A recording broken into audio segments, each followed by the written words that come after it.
রাশিয়ার মিগ-29 যুদ্ধবিমান পৌঁছেছে ইরানে। এগুলোকে সিরাজ ঘাঁটিতে মোতায়েন করা হয়েছে। ইরান জানিয়েছে শিগগিরই তাদের কাছে পৌঁছাবে উন্নতমানের সুখোই সু-35 যুদ্ধবিমানও। ইরানের জাতীয় নিরাপত্তা কমিটির সদস্য আবুল ফজল জোহরাবহান জানিয়েছেন, মিগ-29 যুদ্ধবিমান তাদের সাময়িক সংগ্রহ। দীর্ঘমেয়াদে তারা সুখোই সু-35 যুদ্ধবিমান সংগ্রহ করছেন।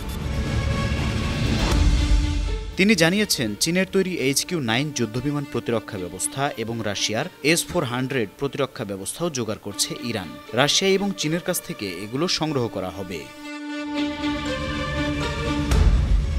ইরানের বিমানবাহিনী মূলত 1979 সালের বিপ্লবের আগে কেনা কিছু মার্কিন যুদ্ধবিমান এবং অল্প কিছু রুশ ও দেশীয়ভাবে সংস্কার করা যুদ্ধবিমানের উপর নির্ভরশীল। এবছরের জানুয়ারিতে প্রথম সুখোই সু-35 ইরানের কাছে পৌঁছেছে। সেগুলো কতগুলো কার্যকর আছে তা জানা যায়নি। বিশ্লেষকদের মতে, ইউক্রেনের যুদ্ধের কারণে রাশিয়া নিজেদের প্রয়োজন মেটাতে ব্যস্ত।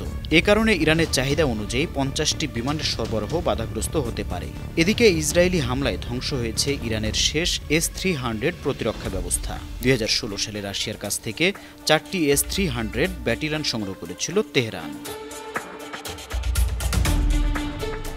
আন্তর্জাতিক ডেস্ক, 52 টিভি।